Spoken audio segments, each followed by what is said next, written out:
पूरा सुसाइड का रूप देने का प्रयास किया गया। इसीलिए सीबीआई जांच से अभी भी ममता दीदी या ममता बनर्जी की सरकार जो है वो पीछे हट गई है। इस तरह की घटना किसी भी राज्य में, किसी भी शहर में हो, वो हृदय विदारक होती है। प्रदेश की कानून व्यवस्था पर इससे बड़ा प्रहार कोई नहीं हो सकता। उसकी जांच को सीबीआई की दिया जाए, फैमिली को कंपनसेशन मिले और सेंट्रल प्रोटेक्शन एक्ट लागू हो। हम चाहते हैं डॉक्टर्स के लिए सीपीआई एक्ट जल्द से जल्द लागू हो। Still in this country at this stage हम लोग अभी भी सिक्योरिटी जैसा फील नहीं करती है। इसके लिए जो चल रहा है डेफिनेटली ये सीबीआई को ट्रांसफर करने की ज़रूरत है। स्टेट गवर्नमेंट जो तथ्य हैं, जो सबूत है, उनको मिटाने में लगी हुई है, तो हम उतना वेट नहीं कर सकते संडे तक, क्योंकि सारे सबूत ही मिट जाएंगे तो फिर सीबीआई जाके क्या करेगी।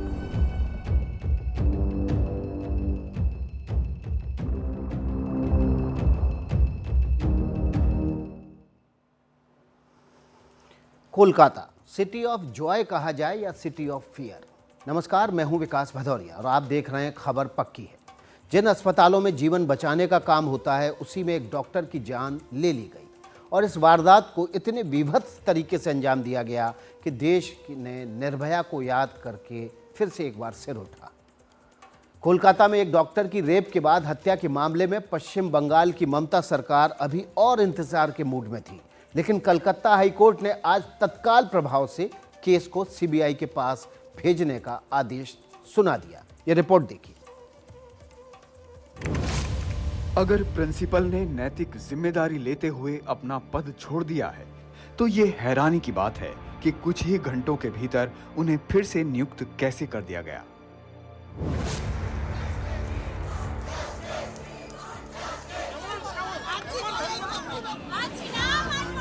एक डॉक्टर के साथ रेप और हत्या के मामले में कलकत्ता हाई कोर्ट ने ये कड़ी फटकार पश्चिम बंगाल की सरकार को लगाई और आदेश दिया कि इस केस को जांच के लिए सीबीआई को सौंप दिया जाए।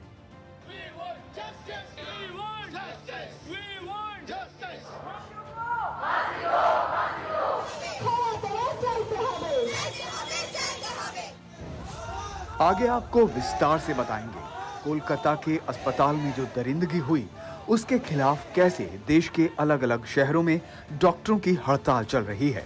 इस हड़ताल का क्या असर हुआ है, देश भर के डॉक्टरों ने इस घटना पर क्या प्रतिक्रिया दी है और क्या सवाल उठाए जा रहे हैं। लेकिन पहले आपको बताते हैं कि हाई कोर्ट ने इस मामले में क्या कहा है। दरअसल पीड़ित परिवार ने घटना की जांच को लेकर कलकत्ता हाई कोर्ट का रुख किया था।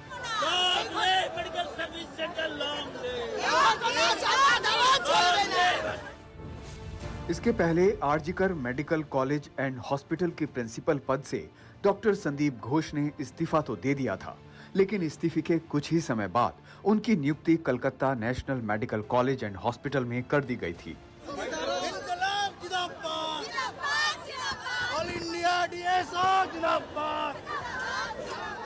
हाई कोर्ट ने इस केस की सुनवाई के दौरान इस बात पर गंभीर आपत्ति जताई। कोर्ट ने कहा कि संदीप घोष को नेशनल मेडिकल कॉलेज का प्रिंसिपल बना दिया गया। समझना मुश्किल है कि ऐसा कैसे हुआ। उन्हें तत्काल प्रभाव से उनके काम से मुक्त कर दिया जाना चाहिए। कोर्ट ने प्रिंसिपल संदीप घोष के वकील से यह भी कहा कि उन्हें छुट्टी पर जाने को कह दीजिए।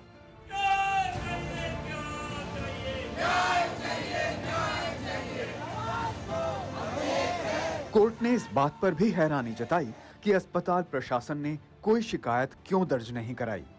इसे एक गंभीर चूक करार देते हुए कोर्ट ने कहा कि अस्पताल का प्रशासन पीड़ित परिवार के साथ नहीं था। कोर्ट ने ये आशंका भी जताई कि सबूतों के साथ छेड़छाड़ हो सकती है। कलकत्ता हाईकोर्ट ने आरजीकर मेडिकल कॉलेज और हॉस्पिटल के घटना का जांच सीबीआई को सौंप दी है और इस निर्णय का कारण था इस केस का जो विक्टिम है उनके माता पिता द्वारा दायर किया गया कलकत्ता हाई कोर्ट में एक याचिका। और इस फैसले को सुनाने के बाद कलकत्ता हाई कोर्ट ने जो आरजीकर मेडिकल कॉलेज और हॉस्पिटल का एडमिनिस्ट्रेशन है उन पर भी सवाल उठाया, ये कहते हुए कि बॉडी मिलने के बाद भी एडमिनिस्ट्रेशन ने पुलिस के पास शिकायत लेके नहीं पहुंचे। कैमरा पर्सन जीडी शंकर के साथ कोलकाता से सौरभ गुप्ता, एनडीटीवी इंडिया। इस पूरे मामले में पीड़ित परिवार ने बेहद गंभीर आरोप लगाए। आरोप है कि पहले उन्हें फोन करके ये बताया गया कि बेटी बीमार है, फिर कहा गया कि उसने आत्महत्या कर ली है और घंटों बेटी के शव तक जाने भी नहीं दिया गया। इस पूरे मामले में ममता सरकार को भी सवालों से घेरा गया। बीजेपी ने इंडिया गठबंधन पर उंगली उठाई और उसके बड़े बड़े नेता अब मौन क्यों हैं, ये सवाल पूछा।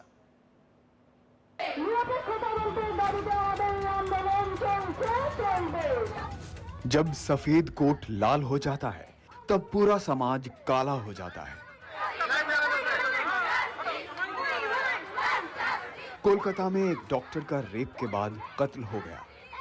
जाहिर है आधुनिक और सभ्य हो रहे समाज के लिए इससे बड़ा धब्बा क्या होगा।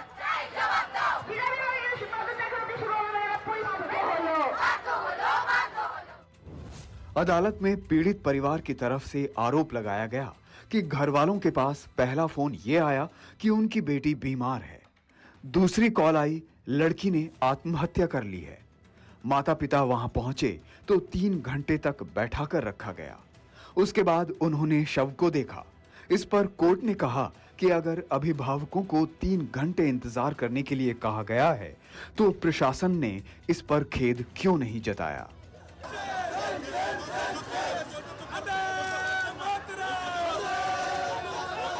बीजेपी ने इस घटना के बाद ममता सरकार पर 2 तरफा हमला किया। हमला मुख्यमंत्री ममता बनर्जी पर भी और इंडिया गठबंधन पर भी। इंडी गठबंधन के आचरण की उच्छृंखलता और उद्दंडता तो हम सब देख ही रहे थे। अब उनसे जुड़े हुए लोगों की अपराध में संलिप्तता भी पूरा देश देख रहा है। और यहां सिर्फ अपराध की संलिप्तता नहीं है, बल्कि अपराध करने की उनकी हिम्मत और हिमाकत और उसके बाद उसे संरक्षण देने की इंडी गठबंधन के दलों की सियासत, यह भी बड़े दुखी और भारी मन से यह देश देख रहा है। ऐसी क्या खास बात है कि हर बार इस व्यक्ति को हटाया जाता है और 24 से 48 घंटों में फिर से रीइंस्टेट कर दिया जाता है? मतलब कि तृणमूल कांग्रेस का कोई तो कनेक्शन है, कोई तो सच्चाई है जिसको ये छुपाने की कोशिश कर रहा था। इस पूरे हत्या और मर्डर के मामले को भी पूरा सुसाइड का रूप देने का प्रयास किया गया। इसीलिए सीबीआई जांच से अभी भी ममता दीदी या ममता बनर्जी की सरकार जो है वो पीछे हट रही है।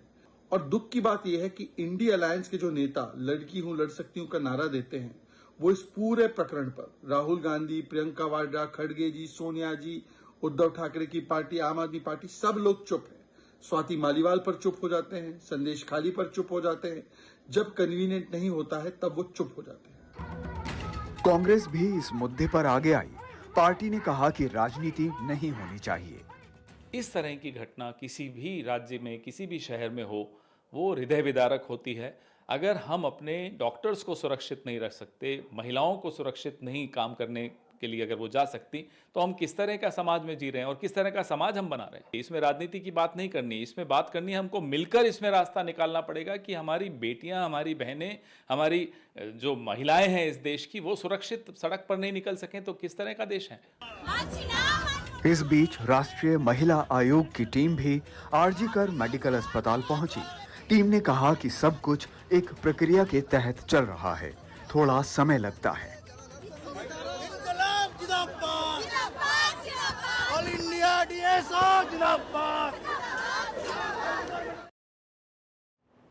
अभी छोटा सा ब्रेक ले रहे हैं। ब्रेक के आगे आपको बताएंगे किस तरह से हाईकोर्ट ने कसा ममता सरकार को।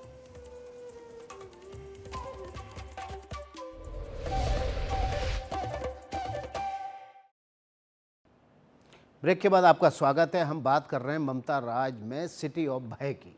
आगे बढ़ने से पहले कोर्ट की इन बातों को एक बार फिर से ध्यान से देख लेते हैं। कोर्ट ने 4 बड़ी बातें आज अपना फैसला सुनाते वक्त कही हैं। केस की जांच सीबीआई को सौंप देनी चाहिए। ये कोर्ट ने सबसे अहम बात कही, जिससे ममता सरकार लगातार बच रही थी और सीबीआई को केस नहीं सौंपना चाहती थी। दूसरी बात जो कही, सबूतों से छेड़छाड़ हो सकती है, इसलिए राज्य सरकार इस बात का इंतजाम करे कि जब तक सीबीआई टेक ओवर नहीं कर लेती है पूरी तरह से केस को और सबूत अपने कब्जे में नहीं लेती है, क्राइम सीन पर कोई भी छेड़छाड़ ना हो। तीसरी बात, इस मामले में शुरुआत में ही हत्या का केस क्यों नहीं दर्ज किया, ये सवाल पूछा है हाई कोर्ट ने। और चौथी महत्वपूर्ण बात है, अस्पताल के प्रमुख डॉक्टर संदीप घोष को लेकर इतनी हड़बड़ी क्यों दिखाई दी कि पहले हटाया, फिर प्रिंसिपल बनाया, फिर दूसरी जगह पोस्ट कर दिया, ऐसा क्या था? ये सवाल भी कलकत्ता हाई कोर्ट ने आज उठाया है। कलकत्ता हाई कोर्ट ने हड़ताल कर रहे डॉक्टरों से अपील भी की है कि वो अपना आंदोलन जल्द खत्म कर दें, ताकि मरीजों और उनके तीमारदारों को दिक्कत ना हो। तो ममता राज में सिटी ऑफ भय कि आज जो सबूत कोर्ट ने पेश किए वो सब कोई दिल दहला देने वाले हैं।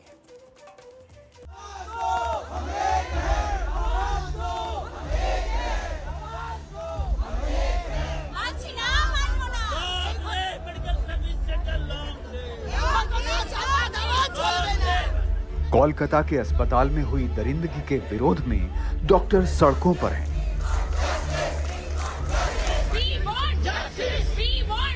प्रदर्शन कर रहे हैं, नारेबाजी हो रही है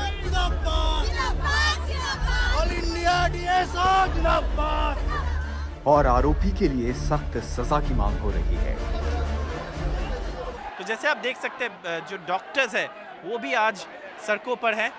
ये बहुत ही एक आश्चर्य दृश्य है, क्योंकि डॉक्टर्स यूजुअली ओटीज में रहते हैं, अस्पताल में रहते हैं। आज वो सड़कों पे उतरने पर मजबूर हुआ है, क्योंकि एक महिला डॉक्टर के साथ और पोस्ट ग्रेजुएट मेडिकल स्टूडेंट के साथ जो घटना हुई है, उसके बाद सबके मन में चिंता और डर है।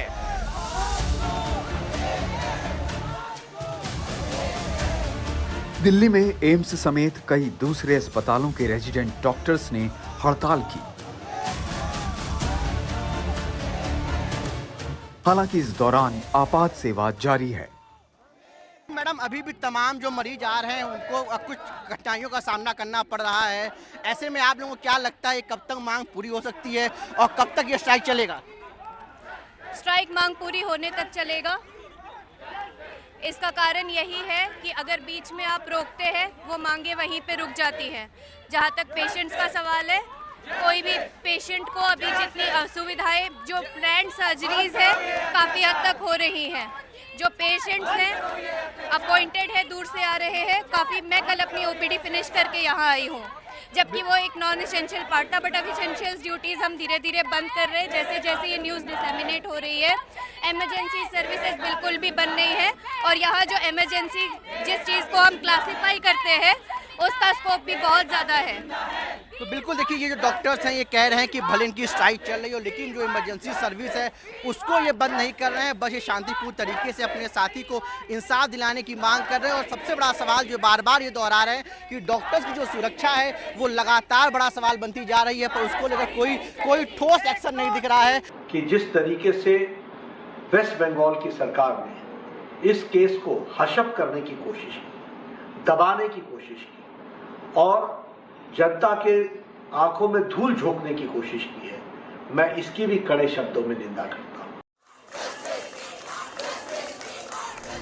हड़ताल की वजह से मरीजों और उनके परिवार के लोगों को दिक्कत का सामना करना पड़ रहा है। लखनऊ के किंग जॉर्ज मेडिकल यूनिवर्सिटी के रेजिडेंट डॉक्टर्स भी हड़ताल पर हैं। ओपीडी सेवाएं पूरी तरह से बंद हैं।